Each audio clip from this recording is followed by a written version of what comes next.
ไข่เต่า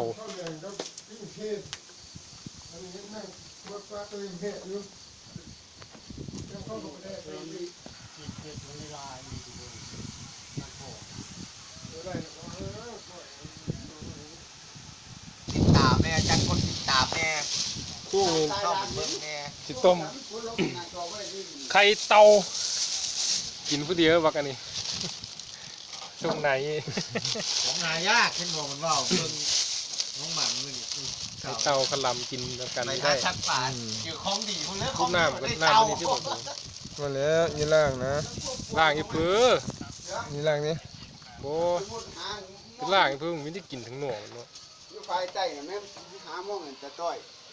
ไปมุดอีก จะต้อยมาก อ๋อแต่ต้อยมันรอๆแล้วเนี่ยพาเด็กแต่เช้าเท่าไหร่ หันจะต้อยไม่ใช่มองหันนี้อยู่ เออ นิ้วกับพิการนี่ ปากจนสิ อ๋อน้ำเชื่อนะ ปากซุ่มปากตะเพียน กูเพิ่นลืมข่าวว่ากูเชื่อมุกเชื่อมุกเบ็ดอยู่โหไม่ขึ้นมาพอดู ต้มไข่เต่า หนาวหูสวรรค์นี่ โอ้เดี๋ยวตักงอยปั่นมันว่าเด้ มาช้างสิลงเฮือนี่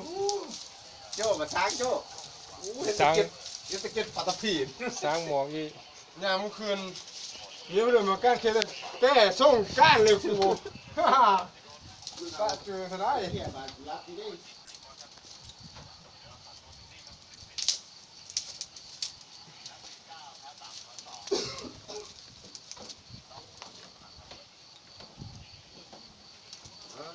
โอเคโอ้ยบ่เข้ามาเลยชู เขามาอยู่ บ่ ดูนี่เอามันนึ่งเข้าพี่ไปเนาะซื้อก็ได้ เอามาเที่ยวมาอยู่ เดี๋ยวหน้าน่ะโอ้มาน โอ้ย ำวันนึงเข้ามาน มาเที่ยวมาเที่ยวมาโอ้ย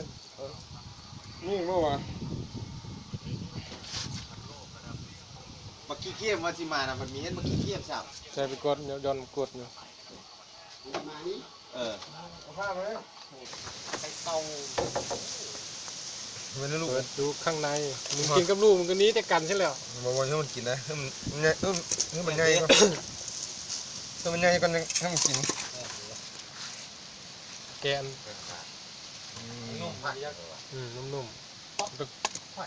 น้อยไม่ได้ต้องทิ้งให้ ๆก่อนจะเสาเทียงอีก โอ้มันมีซุกทั้งกับซุกถุงห้านี่ไปต้มเมื่อโอ้ย แล้ว มันเป็นแบบนี้แล้ว กล้ามนะ ซุกกัน นี่ กิน แค่นคือไก่เนาะ มันน่าจะไข่เรื่องนี่ มันเป็นแบบนี้แล้วนี่นะ ยังเป็นยางน้อยอยู่ โอ้ยมันเป็นอันนั้นแหละเนาะไข่เต่า มันเป็นแบบนี้แล้ว พูน มันนี่เป็นไข่ฮาวแค่นคือกับอันนั้นได้เลยนะมันเด็ มันก็สั้นนั่นแล้ว โอ้ แล้วเลย แค่นคนนี้ดอกูต้มเคยกินอยู่เนาะต้มมือหูต้มนี่นะต้มน้ำร้อยโอ้ย กระแซบอยู่น่ะกินเบิ่งกว่า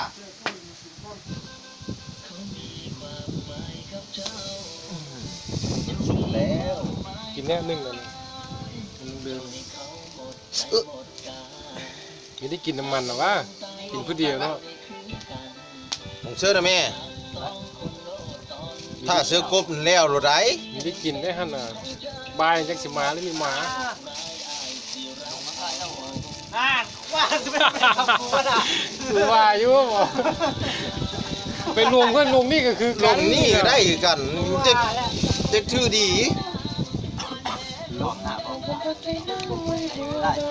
เป็นเลยคือไข่ไก่อยู่ แซ่บเลย นะบอกความรู้สึกเนี่ย แซ่บกว่าไข่ไก่หมัน มันบ่ลองกินนมหน่วย ไข่เต้าเป็นมันเนี่ย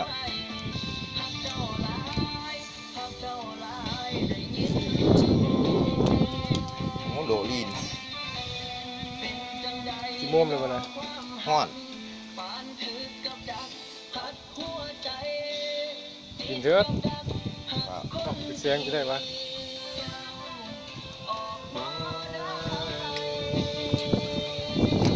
หน่วยกล้าตายไข่เต่า